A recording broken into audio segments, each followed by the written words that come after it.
시작하는 거야? 지금 시작이야. 연습하는 줄 알았는데. 연습할까요? 아니요. 예, 하나님 아버지 감사드립니다. 오늘 좋은 날씨를 허락해 주셔서 정말 감사드립니다. 지난주까지는 너무 더웠는데 적절한 날씨가 돼서 좀 살아나는 것 같습니다. 이 날씨조차도 소중함을 느끼게 해주신 하나님 아버지께 정말 감사드립니다. 오직 예수님의 이름으로 기도드렸습니다. 아멘.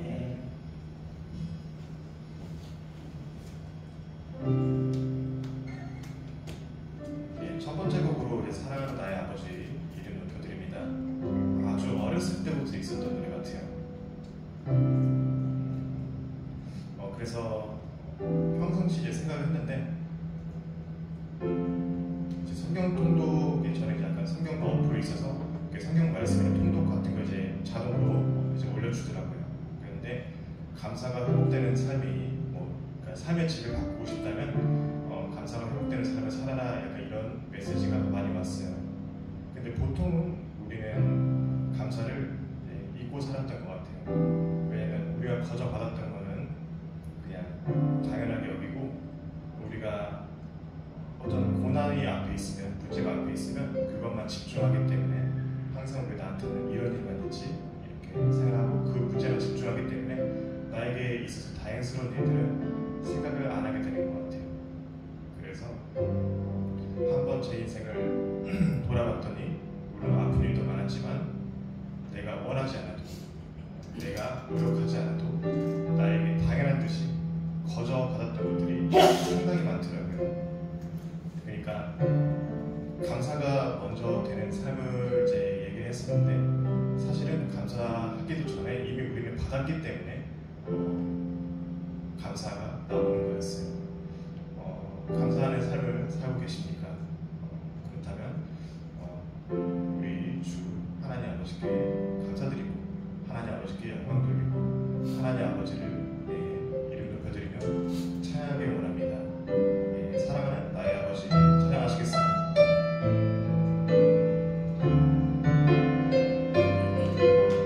사랑하는 나의 아버지,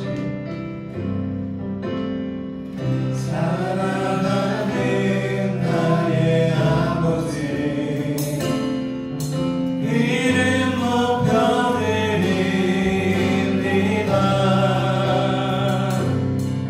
주의 나라 찬양 속에 임하시니 능력에 주께 찬송하네. 사랑하는 나의 아버지, 이름 높여드립니다.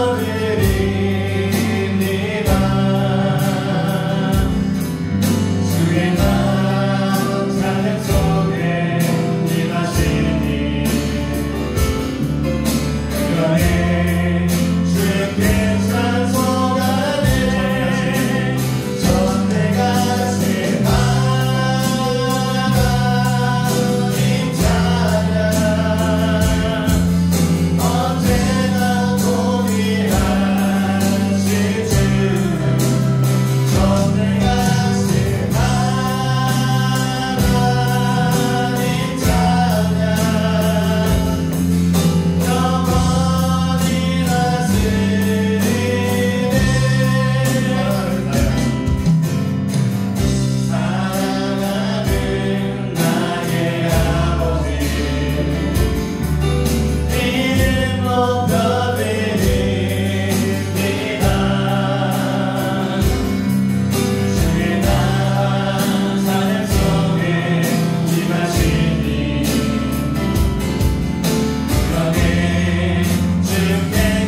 일상 속에서 하나님 앞에 나아가는 시간이 원합니다. 그래서 함께 손뼉치면서 함께 찬양했으면 좋겠습니다.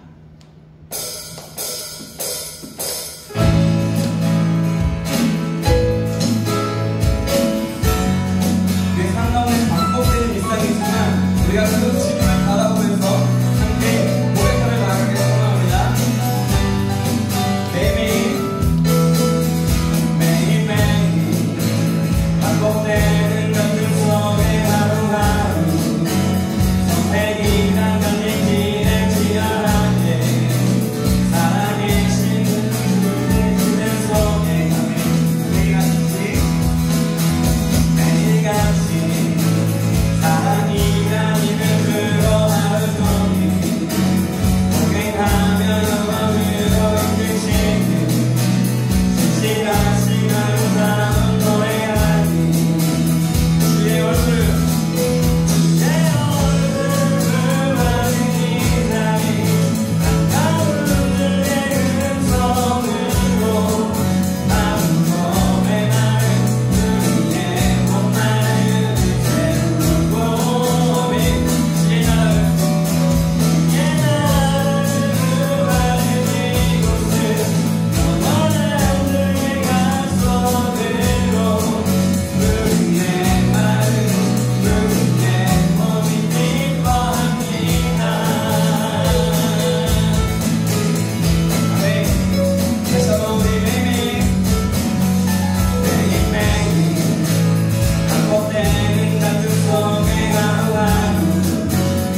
우리의 몸이 기뻐합니다.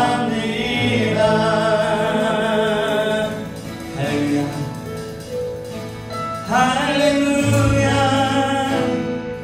할렐루야 할렐루야 주의 사랑 날 할렐루야 할렐루야 할렐루야 노래하게. 아멘. 우리가 주님의 사랑 계속해서 노래하기 원합니다. 아멘. 사랑으로 나와 하면은 없네 홀로 하나의 삶 선택지네 사랑 주위에 나를 바꾸시네 저 밑에 법사도 보호하시네. 할렐루야 할렐루야 할렐루야 할렐루야 주의 사랑 할렐루야 할렐루야 할렐루야 너의 가서 할렐루야 할렐루야 할렐루야 할렐루야 주의 사랑 할렐루야 할렐루야를 주님을 찬양합니다. 할렐루야 너의 안에 주사랑으로 나와 더욱 더더하네 나에게 그곳에 끊어지네 죽음의 때마다 더하신 주시니 내 안에 주는 노래 어서만 가네. 할렐루야 할렐루야 할렐루야 할렐루야 주의 사랑을 찬양합니다. 주의 사랑 날 할렐루야 할렐루야 할렐루야 할렐루야 할렐루야 할렐루야 할렐루야 주의 사랑 날 할렐루야 할렐루야 할렐루야. 다시 한번 소경만 좀 목소리로 할렐루야 할렐루야 할렐루야 주의 사랑 날 할렐루야 할렐루야 할렐루야 노래 다시 할렐루야 할렐루야 할렐루야 할렐루야 주의 사랑 날 할렐루야 할렐루야 할렐루야. 다시 한번 할렐루야 할렐루야 할렐루야 주님 가장 주님의 사랑을 노래합니다. 할렐루야 주님으로 영광을 주시옵소서. 아멘. 할렐루야 할렐루야 할렐루야 노래하네. 아멘. 할렐루야 할렐루야 아멘. 주님의 영광을 돌리겠습니다. 주님의 사랑을 우리가 부여할 수 있습니다. 주님 할렐루야 영광을 받아주시옵소서. 아멘.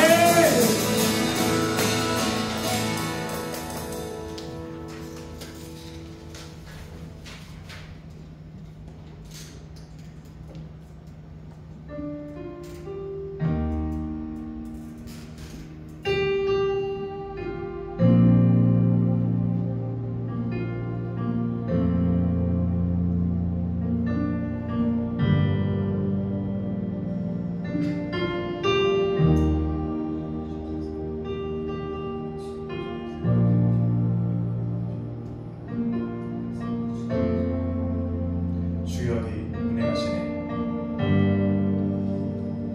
주역이 운행하시네 주경배 주경배 주역이 역사하시네 주경배 주경배 다시 한번 주역이 은혜하시네.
저부터가 하나님의 말씀을 인용해서 남을 정죄하는 행동들을 많이 했더라고요. 그래서 이런 것들도 있고 각자 자신이 회개할 것들이 있으면 하나님 아버지께 모든 것을 고백하고 회개하기를 원합니다.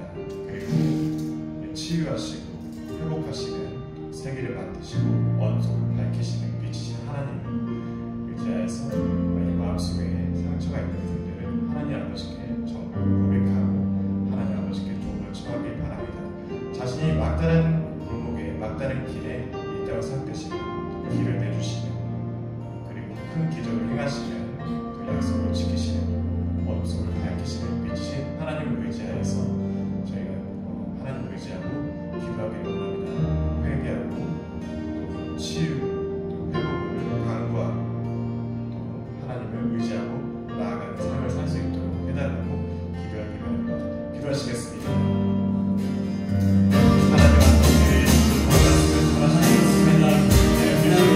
하나님 아버지, 하나님 말씀의 자세를 가지고 사람들을 포기하는 사람이 용서하시고 우리 마음 가운데 아버지의 수용의 바람을 지혜있는 모든 사람을 지키고 말하고 성경의 말씀을 듣는다. 나의 용서하고 우리가 생각했는데 우리가 생각했는데 나만 없을 때 우리를 용서해 주시고 하나님 붙잡아주시고 우리를 사랑하시고 주님의 말씀 앞에 기억하시고 주님의 진리 앞에 서게하시고 하나님의 마음에 드는 것을 기도하시고 아버지의 품에 서게하시고 주님을 찬양합니다. 주님을 의지하고 예수님의 말씀 가운데 준비시키고 성공하는 것을 하나님의 마음에 드는 것을 하나님의 마음에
우리에게 임하시고 세계를 만드실 주님 앞에 기대하고 감사하면서 우리 영광을 돌리겠습니다.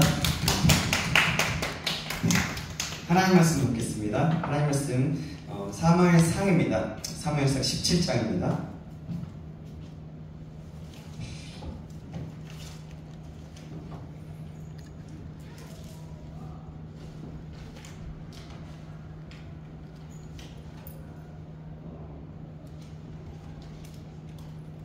사무엘상 17장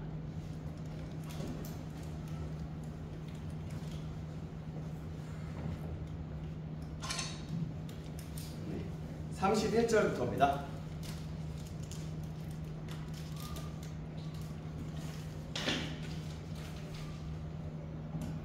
사무엘상 17장 31절에서 54절까지.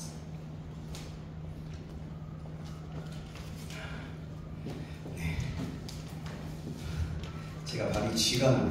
다리 상태가 별로 안 좋아가지고. 자, 31절부터 54절까지 말씀. 제가 가지고 있는 성경 제 구약성경 437페이지입니다. 437, 438페이지입니다. 우리 좀 17장 우리 전체를 보면서 지난번에 했는데 31절부터 54절까지 한번 교독하도록 하겠습니다. 어떤 사람이 다윗이 한 말을 듣고 그것을 사울에게 전하였으므로 사울이 다윗을 부른지라. 다윗이 사울에게 말하되 그로 말미암아 사람이 낙담하지 말 것이라 주의 종이 가서 저 블레셋 사람과 싸우리라 하니 사울이 다윗에게 이르되 내가 가서 저 블레셋 사람과 싸울 수 없으리니 너는 소년이요 그는 어려서부터 용사임이니라. 다윗이 사울에게 말하되 주의 종이 아버지의 양을 지킬 때에 사자나 곰이 와서 양떼에서 새끼를 물어가면 내가 따라가서 그것을 치고 그 입에서 새끼를 건져내었고 그것이 일어나 나를 해하고자 하면 내가 그 수염을 잡고 그것을 쳐 죽였나이다. 주의 종이 사자와 곰도 쳤은즉 살아계시는 하나님의 군대를 모욕한 이 할례받지 않은 이스라엘 사람이니까 그가 또 짐승이 하나와 같이 되리이다. 또 다윗이 이르되 여호와께서 나를 사자의 발톱과 곰의 발톱에서 건져내셨은즉 나를 이 블레셋 사람의 손에서도 건져내시리이다. 사울이 다윗에게 이르되 가라 여호와께서 너와 함께 계시기를 원하노라. 이에 사울이 자기 군복을 다윗에게 입히고 또 투구를 그의 머리에 씌우고 또 그에게 갑옷을 입히매 다윗이 칼을 군복 위에 차고는 익숙하지 못함으로 시험적으로 걸어보다가 사울에게 말하되 익숙하지 못하니 이것을 입고 가지 못하겠나이다 하고 곧 벗고 손에 막대기를 가지고 시내에서 매끄러운 돌 5을 골라서 자기 목자에 세우고 주머니에 넣고 손에 물매를 가지고 블레셋 사람에게로 나아가니라. 블레셋 사람이 방패든 사람을 앞세우고 다윗에게로 점점 가까이 나아가니라. 그 블레셋 사람이 둘러보다가 다윗을 보고 업신여기니 이는 그가 젊고 붉고 용모가 아름다움이라. 블레셋 사람이 다윗에게 이르되 내가 나를 개로 여기고 막대기를 가지고 내게 나왔느냐 하고 그의 신들의 이름으로 다윗을 저주하고 그 블레셋 사람이 또 다윗에게 이르되 내게로 오라 내가 내 살을 공중의 새들과 그 짐승들에게 주리라 하니라. 다윗이 블레셋 사람에게 이르되 너는 칼과 창과 단창으로 내게 나아오거니와 나는 만군의 여호와의 이름 곧 내가 모욕하는 이스라엘 군대의 하나님의 이름으로 내게 나아가노라. 오늘 여호와께서 너를 내 손에 넘기시리니 내가 너를 쳐서 내 목을 베고 블레셋 군대의 시체를 오늘 공중의 새와 땅의 들짐승에게 주어 온 땅으로 이스라엘의 하나님께 주실 자에게 하시고 또 여호와의 구원하심이 칼과 창에 있지 아니함을 이 무리에게 알게 하리라. 전쟁은 여호와께 속한 것인즉 그가 너희를 우리 손에 넘기시리라. 블레셋 사람이 일어나 다윗에게로 마주 가까이 올 때에 다윗이 블레셋 사람을 향하여 빨리 달리며 손을 주머니에 넣어 돌을 가지고 물매로 던져 블레셋 사람의 이마를 치매 돌이 그의 이마에 박히니 땅에 엎드려지리니라. 다윗이 이와 같이 물매와 돌로 블레셋 사람을 이기고 그를 쳐 죽였으나 자기 손에는 칼이 없었더라. 다윗이 달려가서 블레셋 사람을 밟고 그의 칼을 그 칼집에서 빼내어 그 칼로 그를 죽이고 그의 머리를 베니 블레셋 사람들이 자기 용사의 죽음을 보고 도망하는지라. 이스라엘과 유다 사람들이 일어나서 소리 지르며 블레셋 사람들을 쫓아 다리와 에그로 성문까지 이르렀고 블레셋 사람들의 부상자들은 사람나의 가는 길에서부터 에그로까지 엎드려졌다. 이스라엘 자손이 블레셋 사람들을 쫓다가 돌아와서 그들의 진영을 노략하고 함께 했습니다. 다윗은 그 블레셋 사람의 머리를 예루살렘으로 가져가고 갑주는 자기 장막에 두니라. 아멘. 아멘. 오늘은 진리로 배우는 영적 지도력 9번째 시간입니다. 그래서 소제목으로 다윗의 중심은 온유함과 충성에 있습니다 라는 제목으로 하나님 말씀하겠습니다. 다윗의 중심은 온유함과 충성에 있습니다 라는 제목으로 하나님 말씀하겠습니다. 자, 사랑과 인사 나누겠습니다. 주님의 이름으로 사랑합니다. 주님의 이름으로 사랑합니다. 주님의 이름으로 사랑합니다. 자, 그리고 이번에는 또 축복하면서 얘기해 볼까요? 당신은 하나님의 사람입니다. 당신은 하나님의 사람입니다. 네, 여러분들은 하나님의 사람입니다. 여러분 믿으시기 바랍니다. 아멘. 우리는 지난주에 추석 명절을 위해서 엘리사가 세워지는 장면, 그리고 엘리사의 소망이 진짜로 이루어진 일들에 대해서 말씀을 들었어요. 그래서 오늘은요, 다시 한번 영적 지도력이라는 주제를 가지고 우리가 했던 시리즈, 영적 지도력 시리즈를 계속해서 나가고자 합니다. 그래서 하나님 말씀 받으려고 하는데요. 여러분, 그러면 우리가 매번 시작할 때마다 여러분들이 질문한 것이 있습니다. 영적 지도력의 중요 요소 두 가지 뭐라고 했죠? 이걸 그냥 툭 치고 나와야 되는 거예요. 그렇죠. 사명과 신분입니다. 사명과 신분. 뭐라고요? 두 가지 영적 지도력의 중요 요소 두 가지 뭐? 사명과 신분. 그렇죠. 이렇게 툭 치면 나와야 돼요. 네. 사명과 신분입니다. 신분과 사명. 예수님이 신분과 사명을 알았으므로 이 모든 세상을 바꾸고 역동적이며 능력 있는 사역을 하셨어요. 그런데 그 역동적이고 능력 있는 사역을 이루시기 위해서 예수님이 하셨던 것이 있었습니다. 우리 지금 복습하는 거예요. 어떻게 했죠? 날마다 어떻게 했어요? 네, 습관적으로 하나님 앞에 머무는 삶을 사셨어요. 그래서 새벽을 깨우셨다가 하면서 우리가 개인적으로 새벽이 어렵다면 하나님께 나아가는, 하나님께 시간을 들여서 하나님 앞에 머무는 삶을 살자라고 여러분들이 권면드리면서 우리 같이 그렇게 살아보자 결단했던 시간이었습니다. 또 이것을 중요하다라고 굉장히 말씀을 드렸어요. 그래서 여러분들 꼭 다시 한번 권면합니다. 하나님께 머무시기 바랍니다. 아멘. 그럴 때 하나님은 우리에게 분명하게 말씀하시고 또 우리는 그 머물므로 인해서 하나님 앞에 새 힘을 얻을 수 있는 겁니다. 그런 다음에 사자와 어린 양의 성품을 가지신 예수님에 대해서 얘기했어요. 사람과의 관계에서는 온유하고 겸손하게, 사역에 있어서는 사자와 같이 공의와 진리로 가득하고 명확하게 사역할 수 있었다라고 예수님께서 그러셨다라고 말씀을 드렸어요. 그래서 어린 양의 성품을 가지고 사람과의 관계에서는 온유함과 겸손함, 또 사역에 있어서는 사자와 같은 공의와 진리로 나아가고 있습니다. 그런 후에 예수님 다윗의 중심 지난번에 온유함에 대해서 말씀드렸어요. 여러분, 온유하면 뭐라 그랬어요? 기억나십니까? 오래 참음? 네, 그것도 맞겠죠? 제가 강조했던 게 있었어요. 부드럽게 오래 참. 네, 그거, 네, 제가 말하는 건 네, 뭐였죠? 그렇죠. 맞아요. 사람에 대해서 다른 것에, 진리가 아닌 것에 대해서 참을 수 있어요. 진리에 대해서, 그러니까 사람의 어떠한 것에서는 다 참지만, 오래 참지만, 진리에 관해서는 화를 낼 수 있는, 화까지 낼 수 있는 사람, 그것이 온유함이다라고 말씀을 드렸어요. 그래서 우리 자신에게는 납작 엎드리고 사람과의 관계에서는 겸손함, 온유함으로 나아갔습니다. 그 예를 들어서 다윗과 모세에 대해서 말씀을 드렸습니다. 그죠? 네. 오랫동안 못 들어서 여러분, 오랫동안 들어서 이제 오래 시간이 지나가지고 여러분 중요한 부분이 까먹었을까봐 다시 한번 말씀드렸어요. 그래서 다윗의 중심에는 하나님이 있었고, 큰형 엘리압은 환경과 사람을 보았다. 그리고 온유함은 진리에 대해서는 화낼 수 있고, 자신에 대해서는 방금 얘기했던 납작 엎드려 하나님 앞에 머무는 것이 온유라고 말씀을 드렸어요.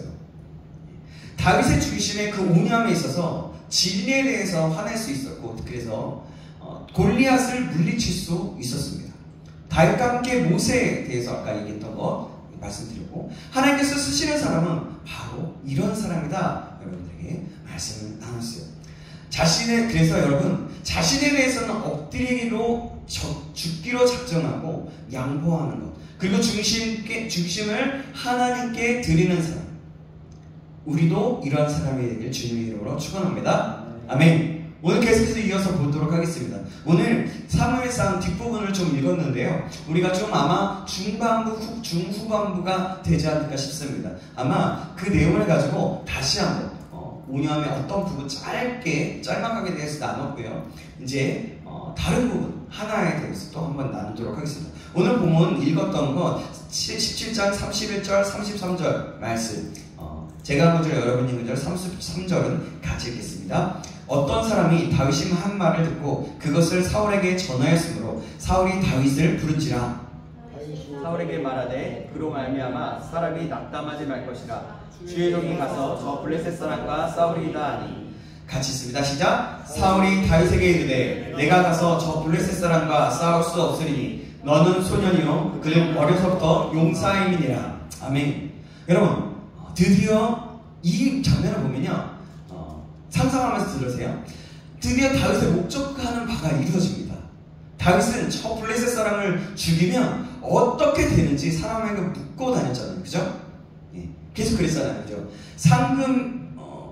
상금에 욕심이 있었던 것도 아니고 상이 무엇인가에 대한 질문이 아니었습니다. 그것은 뭐였냐면 다윗은 자신이 선봉장에 서려고 한 거예요. 선봉장에 서려면요, 먼저 왕의 허락을 맡아야 됩니다.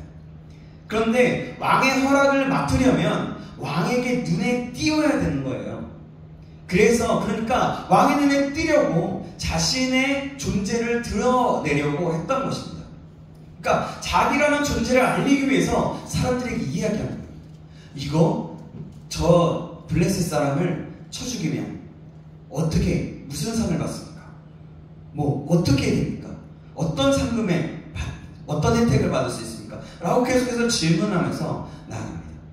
계속해서, 그래서 그 말을 하고 다니니까 결국에는 사울 왕의 귀에 들어가게 되는 거예요. 결국 사울 왕이 다른 사람들을 통해서 다윗의 이야기를 듣게 된 겁니다. 어떤 사람이 저 블레셋 사람과 싸움에서 맞서겠다고 이야기했다는 거예요. 여러분, 이때 상황이 어땠을까요? 한번 상상해보세요. 사울은 어땠을까요? 아무도 선봉장에 나타나는 사람이 아무도 없었어요. 근데 그 선봉장에 어떤 사람이 자꾸 물으면서 나타나겠다, 내가 선봉장에 서겠다라고 이야기하고 있는 거예요. 그렇다면 여러분, 사울 왕 입장에서 어떻겠어요? 되게 기쁘겠죠. 이 전쟁에서 그럼 선봉장에 설 사람이 누군가 한번 보자. 그러면서 다윗을 불러오라고 합니다. 그런데 여러분, 사람이 다윗을 데려옵니다. 그런데 사울은 다윗을 보면서 어땠을까요? 굉장히 놀랐을 거예요. 사울 왕은 다윗이 선봉장에 설 만한 그런 사람으로 생각했어요. 선봉장에 설 만한 그런 능력 있고 등치도 크고 잘 싸울 수 있는 사람이다라고 상상하고 생각했던 거예요. 그게 용사일 거라고 생각한 거죠. 그런데 다윗을 보니까 아직도 다 크지 않은 아이인 거예요. 소년인 거예요. 용사도 아니고 아마 호리호리했겠죠. 그러니 사울이 어떻겠어요? 다윗을 보고 어떻겠습니까? 아마 낙심했을 것 같아요.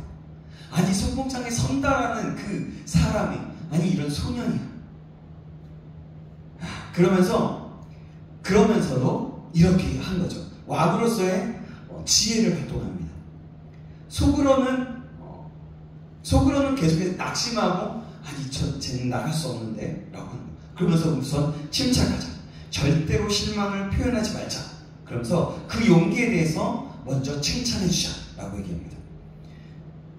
여러분, 그러면서 그렇게 얘기해요. 그로 말미암아 낙심하지 마십시오. 사울을 향해 주의 종이 블레셋 사람을 치겠습니다 라고 다윗이 얘기했어요. 그때 사울은 다윗을 향해 너는 블레셋 사람과 싸울 수 없으리니 너는 소년이요 골리앗은 어려서부터 용사라서 싸울 수 없다라고 합니다. 그런데 그의 형제는, 여러분, 다윗 형제는 몇 형제인지 아세요? 8형제였어요. 그런데 그 8명 중에 3명만 군인으로 나와 있습니다. 그러니까 넷째부터는 20살이 넘지 않았던 거예요. 20살이 넘는 사람들만 군대에 입대할 수 있었는데, 넷째부터는 말하자면 결국 19살 미만이라는 거예요. 19살부터 시작한다. 그렇다면 아무리 나이가 많다고 하더라도 터울을 생각해보면, 우리의 터울이라고 터울이 아닐 수도 있지만 17살 미만인 15살 정도의 청소년인 거예요. 아무리 나이가 많아도 그 연년생이라고 생각해봐도 15살이라는 거죠. 그러니까 그가 싸울 수 없다는 것을 말하는 겁니다. 이때 다윗이 어떻게 응답합니까? 34절에서 37절 말씀입니다. 이것도 제가 한 구절, 여러분이 한 구절 교독합니다. 17장 34절이에요. 다윗이 사울에게 말하되 주의 종이 아버지의 양을 지킬 때에 사자나 곰이 와서 양떼에서 새끼를 물어가면 내가 따라가서 그것을 치고 그 입에서 새끼를 건져내었고 그것이 일어나 나를 해하고자 하면 내가 그 수염을 잡고 그것을 쳐 죽였나이다. 주의 종이 사자와 곰도 쳤은즉 살아계시는 하나님의 군대를 모욕한 이 할례 받지 않은 블레셋 사람 이리이까 그가 그 짐승의 하나와 같이 되리이다. 또 다윗이 이르되 여호와께서 나를 사자의 발톱과 곰의 발톱에서 건져내셨은즉 나를 이 블레셋 사람의 손에서도 건져내시리이다. 다윗이 다윗에게 이르되 가라 여호와께서 너와 함께 계시기를 원하노라. 아멘. 여러분, 그러니까 중2나 중3 정도 되는 아이가 이렇게 말을 하고 있는 겁니다. 여러분, 중2 때, 중3 때 이렇게 말한다는 건 정말 놀라운 거예요. 지금으로 생각해 보십시오. 여러분 이 나이 때 무슨 생각을 하셨습니까? 뭘 하고 있었어요, 여러분? 서브노트 하고 있었어요. 네? 서브노트. 그래요. 게임하면서 형제는 이랬겠죠. 저는 이때 처음으로 주님을 경험하고 방언도 받으면서 내 기도를 들어주신다는 하나님을 경험을 했어요. 하지만 다윗은요, 그 나이에 정말로 대단한 용기와 믿음이 있었어요. 그리고 그에게서 어떤 것을 발견할 수 있냐면 그것을 두 가지로 말씀드릴 수 있는데요. 이것이 놀라운 지도력의 힘이라고 말할 수 있습니다. 그것이 바로 다윗에게 있어서 중요한 점입니다. 퀴즈 냅니다. 뭘까요? 설득입니다. 괄호 맨 마지막 설득 뭘까요? 네? 크게 얘기하세요. 그렇죠. 설득력. 맞아요. 맞았어요. 설득력인 거예요. 다윗에게 있어서 다윗에게 있어서 그가 가진 것은 설득력이라는 기술을 가지고 있었어요. 리더에게 있어서 꼭 필요한 그런 기술입니다. 이것은 타고나는 것이 아니라 필요하고 배워야 하는 겁니다. 사울은 이렇게 말합니다. 너는 소년이요 할 수 없다라고 말합니다. 그 말을 들으면 중학생들은 어떻게 반응합니까? 기가 죽든지 자기 호기를 자랑하든지 합니다. 이럴 때 나만 믿어주세요. 나는 할 수 있습니다. 이렇게 이야기하는 사람들 있죠. 중2 애들이 그럴 수도 있겠죠. 그런데 이 말은 설득력이 아니에요. 근거가 없잖아요. 나를 믿어주세요. 널 보고서 뭘 믿니? 근거가 있어야 될 거 아니에요. 그죠? 아닌가요? 맞아요. 맞잖아요. 사람들이 회의를 하거나 어떤 일을 할 때에 반대하는 사람들이 있잖아요. 그런데 일부러 반대하는 경우는 드뭅니다. 무조건적인 반대도 있지만 많은 경우에는 이해를 못해서 반대하는 경우가 많이 있어요. 그 말하는 것들을 이해 못해서 반대한다는 거죠. 리더들을 보면 전체를 바라보고 원리를 보게 되죠. 그러면서 이야기를 해요. 그런데 그것을 받아들이는 사람들은 보통 좁게 보고 다르게 봅니다. 자기 입장에서 보는 거예요.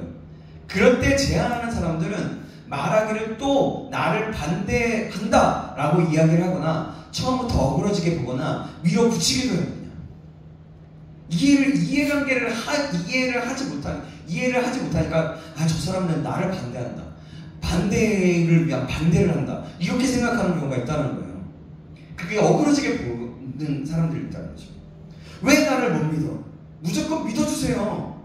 이렇게 밀어붙이는 식, 그것은 좋은 것이 아니에요. 좋은 리더는 전체를 다 보도록 만들어서 넉넉한 자료를 주어서 설득을 시키는 거예요. 감언이설이 아니라 설득하는 겁니다. 설득은 뭐냐면 협박이나 압박도 아니에요. 설득은 납득할 만한 충분한 이해력을 주는 거예요. 이 병을 여러분 잠깐만요.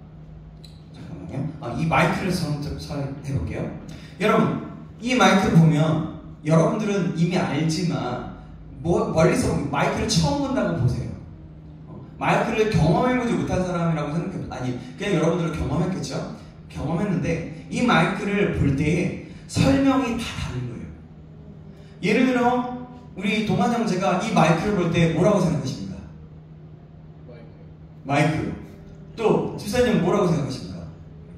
음성을 높이는 음성을 높이는 분. 또 해보면 뭐라고 생각하십니까? 잘 모르겠어요. 네, 이렇게 이 보는 것마다 다른 거예요. 다 맞아요. 다 맞아요.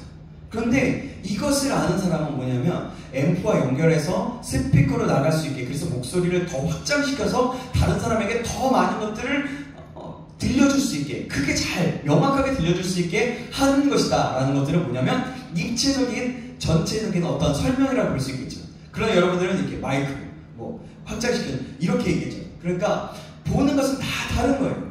그러니까 대부분 다르게 말합니다. 다 말이 맞는데, 그러나 진짜 리더는요 전체를 볼 줄 아는 거예요. 그래서 모든 사람이 전체를 보여주는 그래서 결정하고 이것이 그렇게 마이크가 이해하도록 하는 거예요. 그걸 알게 하는 거죠. 그것이 바로 설득력이라는 거죠. 무조건 나만 믿어주세요 하는 대화가 아니라 상대방이 납득할 만한 이해하도록, 동의하도록 하는 것을 보는 거예요. 소년 다윗이 여러분 사울에게 하는 말을 보세요. 그 말을 듣고는 사울이 다윗의 말을 듣고는 사울이 다윗에게 설득되어서 하나님께서 너와 함께하기를 원한다라고 말합니다. 우리 아까 읽었죠. 우리가 34절에서 37절 말씀 우리 다시 한번 보시겠습니다. 같이 한번 읽어볼게요. 자, 제가 34절, 여러분이 34절, 이번에는 제가 35절 읽겠습니다. 시작. 다윗이 사울에게 말하되 주의 종은 아버지 아버지 양 지킬 때 사사가 거기 와서 양떼에서 새끼를 물어가며 내가 따라가서 그것을 치고 그 입에서 새끼를 건져내고 그것이 일어나 나를 해하고자 하면 내가 그 수염을 잡고 그것을 쳐주겠나이다. 주의 종이 사자와 곰도 쳤을지를 살아계시는 하나님의 군대를 모욕한 이 하늘 받지 않은 블레셋 사람이니까 그가 그 짐승의 하나와 같이 되리이다. 또 다윗이 이르되 여호와께서 나를 사자의 발톱과 곰의 발톱에서 건져내셨은즉 나를 이 블레셋 사람의 손에서도 건져내시리이다. 사울이 다윗에게 이르되 가라, 여호와께서 너와 함께 계시기를 원하노라. 아멘. 여러분, 이것이 다윗의 말이에요. 여러분, 정말 놀라운 설득력입니다. 사실의 근거와 경험과 믿음을 가지고서 말하고 있지 않습니까? 짐승만도 못한 저놈의 손에서 하나님이 나를 건져주시지 않겠느냐 하는 분명하고 명확하게 이야기한 겁니다. 자신의 능력에 대해서 말한 것이 아니라 하나님께서 하셨다고 하면서 말하면서 더 확실한 믿음을 준 거예요. 이중으로 사자나 곰에게서나 나를 건지셨고 이런 이 사실을 이야기하면서 경험을 통해서 말한 거예요. 이것이 굉장히 중요한 겁니다. 이러한 명확하고 분명한 말을 하고 설득력을 가지고 말할 수 있어야 됩니다. 이런 설득력이 있어야 하는 거예요. 우리에게도 이런 설득력이 그래서 필요합니다. 저와 여러분들이 이런 설득력이 있기를 주님의 이름으로 축원합니다. 아멘. 어떤 안건을 제시하고 그 안건을 통과시켜야 할 때 회의를 하거나 납득할 설명을 갖출 필요가 있는 거예요. 다윗은 그런 면에서 탁월한 리더의 모습을 가지고 있었던 겁니다. 이 면에서 다윗의 중심 중에 어떤 면이 나왔을까요? 사자와 곰을 쳐서 죽인 다윗의 용맹함을 말하는 것일까요? 아닙니다. 16절 말씀에서, 그러니까 베들레헴에 사무엘이 왔을 때 장로들이 벌벌 떨었어요. 그때 당시 사무엘에 하면 대단한 존재였습니다. 그런데 사무엘은 이새의 집을 주목하여야 합니다. 그리고는 이새의 집에서 아들들을 다 데리고 오라고 말했어요. 그럼 이새의 아들을 다 데려가는 것이 정상적입니다. 그죠? 근데 거기에서 다윗을 뺀 거예요. 장면 기억하세요? 이새 집에 가서 아들을 하는데 다 봤는데 없는 거예요. 하나님의 말씀이시죠. 근데 아들이 또 있습니까? 또 있냐고 물어봤더니 그때 하나 있는데 양들을 치는 자라고 얘기하는 거죠. 여러분, 여기서 다윗을 뺐다라고 하는 것은 굉장히, 막내를 뺐다는 것은 보통 문제가 아닌 거예요. 여러분, 다윗이 빠졌는데 그 이유가 무엇일까요? 다윗을 미워해서였을까요? 여러분, 야곱의 아들들을 한번 생각해 보세요. 야곱의 아들 중에 요셉은 어떠했습니까? 요셉은 야곱에게 제일 사랑받은 아들이었잖아요. 그죠? 그래서 보면 밑으로 내려가면 갈수록 내리 사랑이기 때문에 더 많은 사랑을 받게 되는 게 인지상정이죠. 맞죠? 근데 이새의 식탁에는 다윗이 없었던 거예요. 다윗은 이새에게 있어서 좀 껄끄러운 존재였던 것을 보입니다. 엘리압이 다윗을 야단할 때 내 양떼는 어떻게 했느냐? 라고 했지 않습니까? 그죠? 그렇다면 그의 생업을 다윗에게 맡겼다는 거예요. 양들과 함께 지내고 먹고 자고 했다는 거예요. 생각해보세요. 여러분, 10대 중반의 소년 다윗에게 가장 감수성이 예민한 다윗이 아버지의 사랑을 받고 싶고 따뜻한 집과 밥 그리고 그것 친구들과 함께 놀고 싶은 마음이 있지 않았겠습니까? 그죠? 그런 것 근데 다윗은 그 어떤 것도 누릴 수가 없었어요. 그것을 양떼들과 함께 들판에서 산 겁니다. 외로웠겠죠, 그죠? 혼자 지냈어요. 양떼들과 혼자 지냈다는 거예요.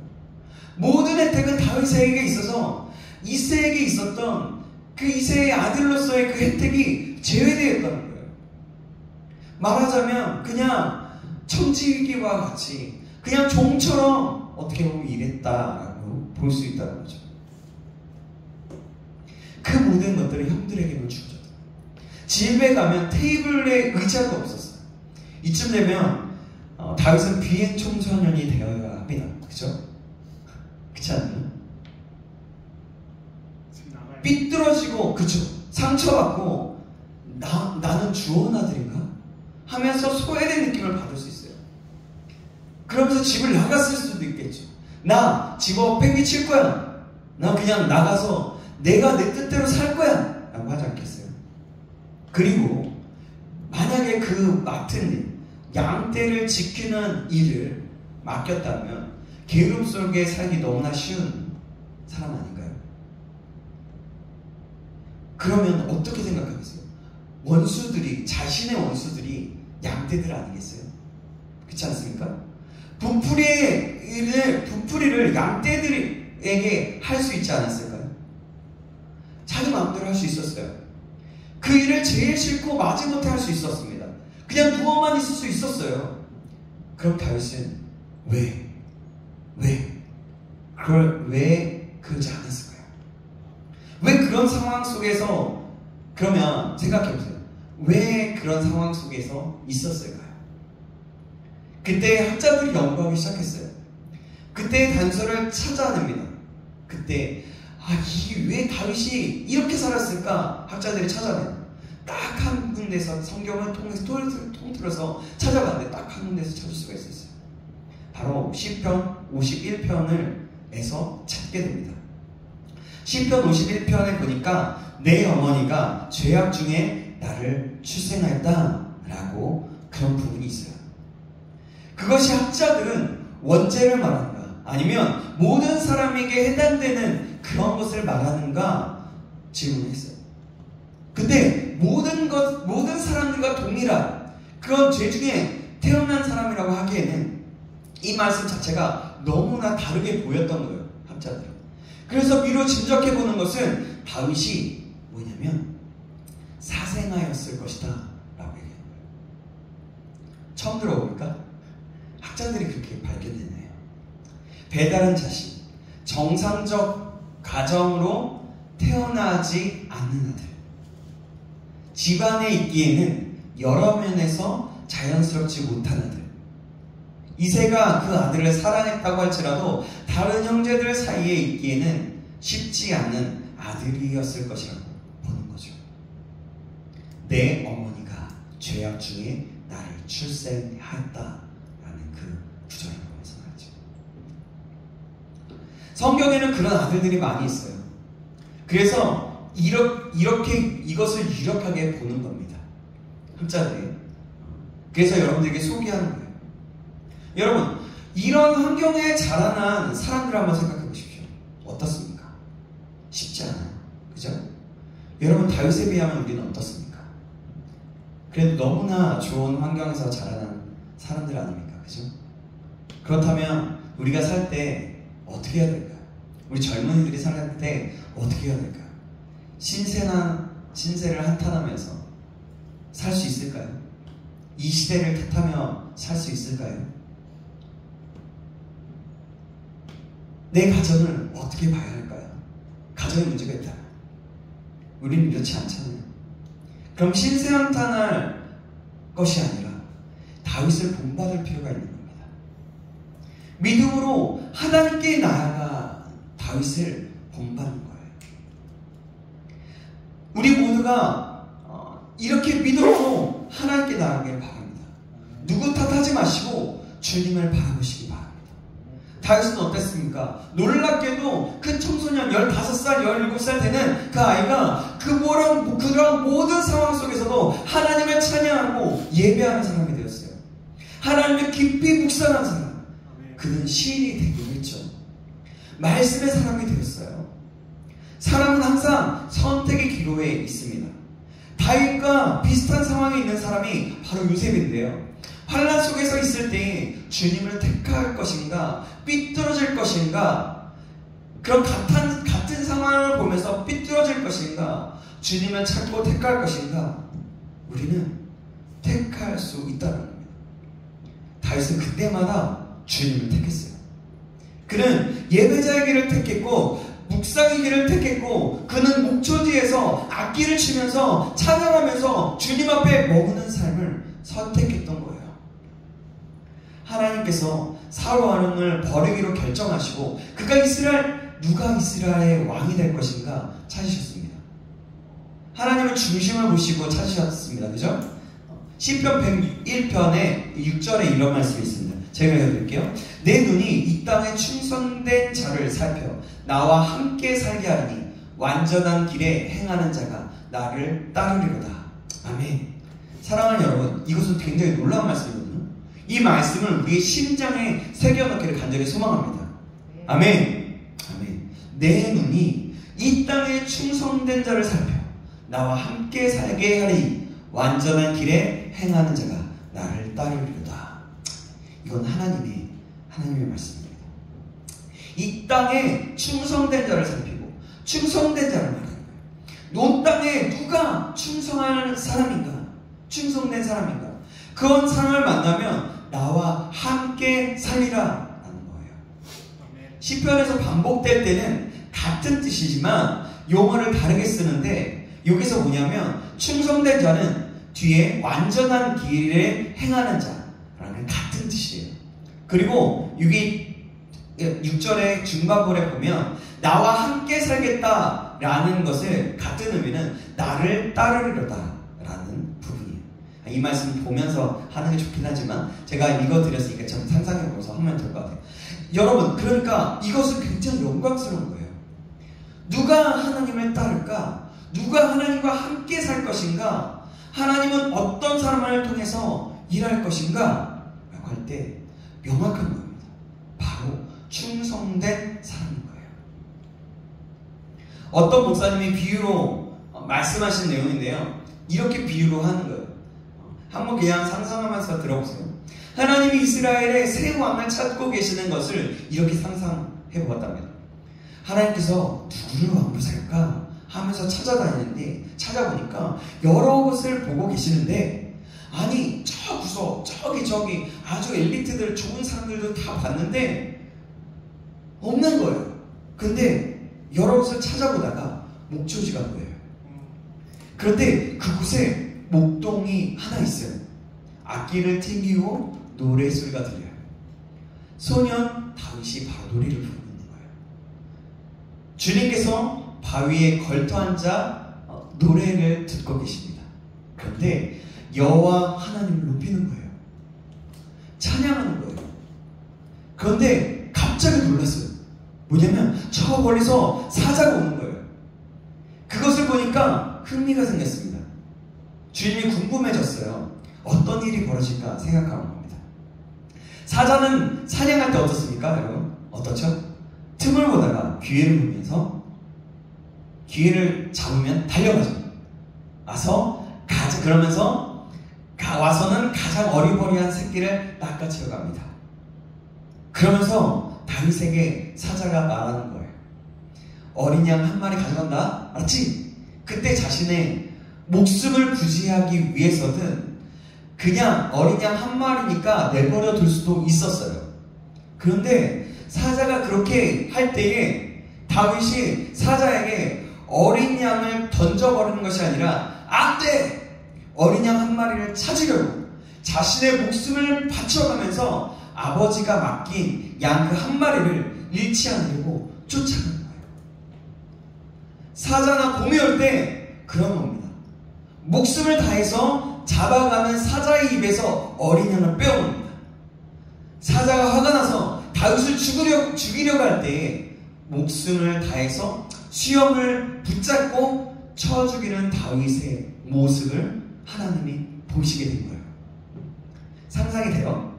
제가 하는 얘기 상상이 됩니까? 그렇게 상상해 보셨다는 거예요. 그러니까 전 그게 굉장히 되게 재밌었어요. 되게 이게 정말 그럴 수 있겠다. 이 성경의 이야기 전체를 보면 이런 모습을 봤을 수 있겠다라는 거죠. 다윗의 모든 상황을 반대로 말하면 제일 모든 것에 불평하고 게으른 가운데 살만한 상황이었어요. 그렇지만 최고로 충성된 사람인 것이 여기에서 보면 나타내지는 거예요. 맡겨진 일에 충성된 사람이었다는 겁니다. 아무도 인정하지 않은 상황 속에서 오직 지금 나에게 맡겨진 일에 대해서 최선을 다하는 그 모습. 하나님 아버지가 그 다윗의 모습을 보셨던 거예요. 그래서 내가 이새의 아들 다윗을 만나니 내 마음에 합한 사람이다. 내 뜻을 다 이루겠다라고 말씀하십니다. 다윗이 사울 앞에서 자신의 경험을 이야기할 때에 얼마나 용맹스러운가라는 것을 말하는 것이 아니었습니다. 다윗 안에 있는 중심이 충성된 사람인가 하는 것을 말하는 거예요. 누가 인정하든지 말든지 누가 보는지 말든지 관계없이 나에게 맡겨진 일에 관해서는 최선을 다하리라 한 것입니다. 이것이 바로 충성이에요. 주님이 말씀하시길 내 일에 충성된 자를 살펴 그를 나와 함께 살게 할 것이다 라고 시편 101편 6절에 말씀하고 있는 겁니다. 하나님은 이렇게 충성된 사람에게 자신의 일을 맡기는 거예요. 다윗이 바로 그런 충성된 사람이었다라는 겁니다. 하나님은 두 개의 중심을 원하세요. 바로 온유와 충성입니다. 온유는 뭐라고 그랬어요? 사람과의 관계에서 필요한 중심이에요. 충성은 뭡니까? 맡겨진 사역, 맡겨진 일과 관계에서 나타내야 할 행동입니다. 온유는 어린 양의 태도를 말하는 것이고 충성은 사자의 행동을 말하는 겁니다.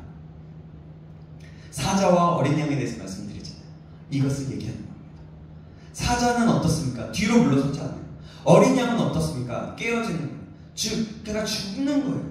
양털을 깎아도 아무 말 하지 않고 자신을 내어드리는 어린 양처럼 말이죠. 즉 죽음을 얘기하는 거예요. 그래서 어린 양이라고 표현을 하는 겁니다. 예수님을 말씀하실 때. 그래서 맡겨진 일에 관해서는 충성을 다하는 것이고 또 사람과의 관계에 있어서는 온유함의 태도가 필요한 거예요. 이것이 리더에게 필요한 필수인 거예요. 사랑하는 여러분, 이 사실을 꼭 기억하시기 바랍니다. 아멘? 아멘. 그리하여 하나님이 찾으시는 사람인 다윗과 같은 사람이 되기를 주님의 이름으로 축원합니다. 그리하여 다윗과 같이 영적 기도력을 발휘하는 리더, 하나님이 찾으시는 리더가 되기를 다시 한번 주님의 이름으로 축원합니다. 아멘. 사랑하는 여러분, 크리스천은 어디에 있든지 어디에 있어서든지 리더라고 말씀드렸어요. 우리의 신분은 하나님의 뜻을 이루는 하나님의 자녀입니다. 이 세상을 다스리는 하나님의 자녀인 거예요. 이 신분을 잊지 않아야 되는 거예요. 그래서 그래서 그 신분을 가지고 내가 미션을 가지고 하나님의 뜻을 이루어드리는 하나님의 자녀이면서 알고서 이것을 가지고 다윗이 나아갔던 것처럼 다윗은 그 온유와 충성이 하나님이 찾으시는 중심이었고 기쁨이었다는 것을 알고 이런 중심이 우리에게 우리의 중심에 있게 되기를 다시 한번 주님의 이름으로 축원합니다. 아멘. 그래서 하나님께서 내가 나의 뜻을 이룰 사람을 찾으실 때에 우리의 모습이 눈에 띄게 되는 역사가 있기를. 내가 누구를 쓸까 할 때 여기 희범이가 있구나. 여기 기쁨이가 있구나. 여기 동환이가 있구나. 여기 슬기 집사님이 있구나. 말을 할 때 네, 그렇게 하는 거죠. 그렇게 이름을 부르고 찾게 되는 역사가 있기를 다시 한번 주님의 이름으로 축원합니다. 하나님께서 찾으시는 영적 리더십, 바로 이 온유함과 충성스러움이 저와 여러분 안에 있기를 다시 한번 주님의 이름으로 축원합니다. 기도하겠습니다. 하나님 아버지, 오늘은 다윗의 중심에는 온유와 충성이 있다는 것을 하나님 배우게 되고 알게 되었습니다. 우리가 이미 알 것일 수도 있었지만 하나님 다시 한번 이 말씀을 통해서 우리가 깊이 있게 다시 한번 상고해 보았습니다. 이것을 기억하고 우리가 하나님이 찾으시는 충성된 사람이 될 수 있도록 내가 맡은 일에 있어서는 목숨을 다해 힘을 다해 누가 인정하지 않든 인정하든 상관없이 하나님 앞에서 충성스러운 사람이 될 수 있도록 인도하여 주시옵소서. 또한 모든 것에 있어서 온유함과 겸손함으로 사람들과의 관계를 맺으며 나아갈 수 있는 그런 성품으로 달려갈 수 있는 온유와 충성스러운 사람, 그 사람이 바로 내가 될 수 있도록 인도하여 주시옵소서. 살아계신 예수 그리스도의 이름으로 기도합니다. 아멘. 우리가 같이 우리가 사랑하는 나의 아버지 함께 찬양하시고 좀 같이 또 기도했으면 좋겠습니다. 그렇습니다. 온유함과 충성, 하나님께 정말 다윗이 목초지에서 고백했던 그 하나님의 그 고백하고 나아갔던 교제하며 나아갔던 그 삶을 기억함으로 우리가 좀 같이 사랑하는 나의 아버지 함께 찬양했으면 좋겠습니다.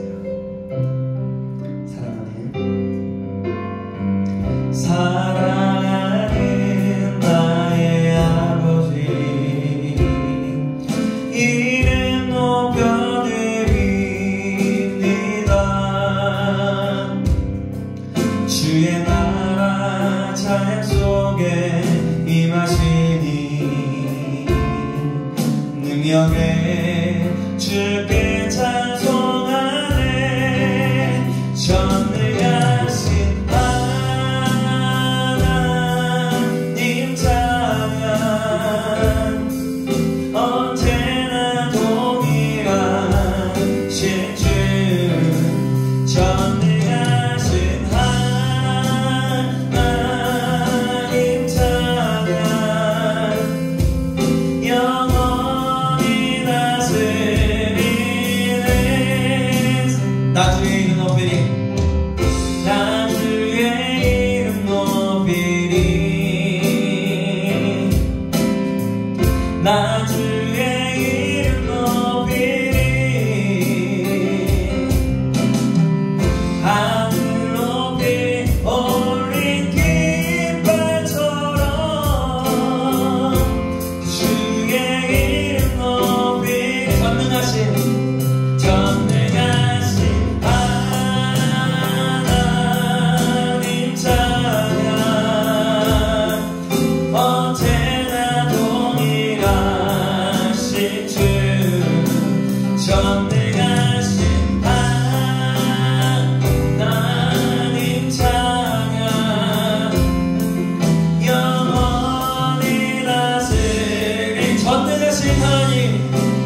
시편에서 어떤 것을 찬양했겠습니까? 시편에 보면 많은 고백들이 나옵니다. 그래요.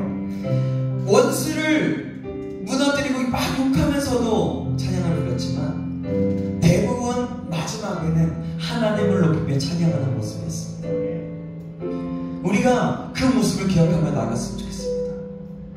내가 외롭고 힘들고 엄청난 어려움과 짓눌림과 세상의 문제가 문제 있다고 할지라도 다윗과 같은 그런 상황에 있다고 할지라도 우리가 다윗을 본받으면서 하나님, 내가 그런 상황일지라도 나에게 맡겨진 일, 나에게 하시고자 하는 뜻, 그 모든 것들을 다 알아서 충성된 사람, 충성되이 하나님을 높이며 나아갈 수 있는 그런 믿음의 사람 될 수 있도록 인도하여 주시옵소서. 나에게 그런 믿음을 더하여 주시고 믿음을 허락하여 주시옵소서라고 우리가 간절한 마음으로 우리가 주님의 마음을 깨뜨리고 드리면서 우리 다 같이 주여 한번 하시고 간절한 마음으로 기도하시겠습니다. 주여, 살아계신 하나님 감사합니다. 하나님, 오늘 말씀을 통해서 다윗의 삶을 다시 한번 돌아봅니다.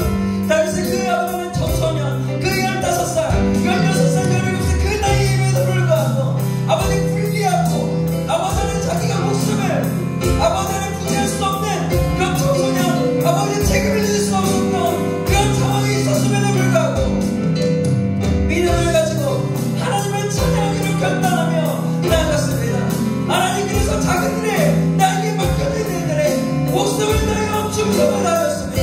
하나님, 네가 다윗과 같은 상황이 있으니까 나의 삶이 아버지는 정말 죽을 것 같고 힘들고 아버지 어렵고 그런 상황에 있습니다. 아버지, 그렇다면 그런 일은 다윗을 기억하고 하나님 충성됨으로 나에게 하시고자 하는 일, 내가 아버지 정말 하나님의 뜻을 어떻게 이루어드릴까 먼저 생각하며 하나님을 높이며 찬양하며 나갈 수 있는 될 수 있도록 그렇게 충성되이 나갈 수 있는 될 수 있도록 인도하여 주셔서 그러할 때에 하나님께서 그 모습을 보면서 내가 쓰겠다, 내가 여기 있다, 내가 너를 보니 너무나 기쁘다 라고 고백하고 찬양하며 기뻐할 수 있는 사람, 그 사람이 내가 될 수 있도록 도와주셔서 그뿐만이 아니라 더욱더 나가 하나님께서 인도하여 주심으로 말미암아 그 환경들이 다시 한번 새롭게 되므로 아버지 나아가게 되는 역사 또한 일어날 수 있도록 주여 잡아주시길 간절히 소망합니다. 하나님, 우리에게 그런 믿음과 그런 힘과 그런 은혜를 더하여 주셔서 살아계신 하나님 간절히 구하오니 주여 잡아주시길 간절히 소망합니다. 우리를 새롭게 하여 주셔서 하나님, 하나님께서 이루실 것을 기대합니다. 찬양합니다. 하나님, 아버지 정말 너무나도 아버지 힘든 일일지라도 하나님 바라보며 나갈 수 있도록 도와주시옵소서. 하나님, 우리가 영적 리더십을 배우면서 하나님, 오늘은 특별히 다윗의 중심의 온유함과 충성함에 대해서 하나님 배웠습니다. 하나님, 다윗은 참 연약하고 참 힘들고 어려운 가운데 어린 시절을 보내고 있었습니다. 하나님, 그런 다윗은 날마다 하나님을 선택하며 하나님을 바라봤던 것들을 보게 됩니다. 우리 또한 우리의 삶을 볼 때 참으로 어렵고 내 힘으로 감당이 안 되고 내 어떠함으로 아버지 이길 수 없고 해결할 수 없는 것들이 너무나 많은 것을 봅니다. 하나님, 그럴 때 다윗처럼 하나님을 바라보며 선택하고 결정할 수 있도록 주님 인도하여 주옵소서. 그래서 하나님, 그곳에서 중심에 하나님께서 기뻐하시는 온유함과 충성됨으로 말미암아 내가 쓸 사람이 누구인가 찾으실 때에 하나님, 우리의 모습을 눈에 띄게 되어 우리의 이름을 불러가며 우리와 함께 하시는 하나님이 얼마나 크신지를 알게 하시고 더욱더 그 충성된 사람이 됨으로 인해서 하나님의 뜻이 우리의 삶 가운데 온전히 나타낼 수 있도록 인도하여 주셨습니다. 그러할 때 하나님, 우리의 모든 문제들이 다시 한번 주님의 계획과 뜻 안에서 아버지 하나님 새롭게 되고 아버지 변화되게 되는 역사 또한 일어날 수 있도록 하나님 인도하여 주셔서 이 모든 것들을 주님 앞에 맡깁니다.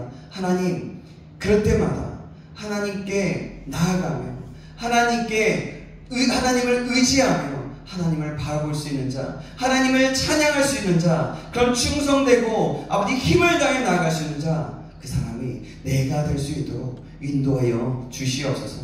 모든 것을 주님께 맡깁니다. 살아계신 예수님의 이름으로 기도합니다. 아멘. 예, 광고 있습니다. 오늘은 영적 기도력 9번째이고요. 아마 다다음 주, 한 두세 주를 통해서 이제 지나면 마무리될 예정입니다.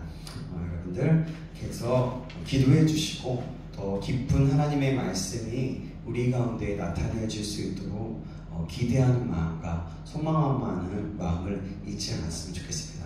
오늘은 모임 끝나고 예배 끝나고 뒤에서 잠깐 간식 먹죠?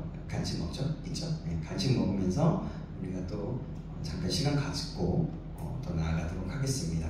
우리 예배는 계속됩니다. 아멘. 우리 같이 주기도문 하심으로 예배 마치도록 하겠습니다.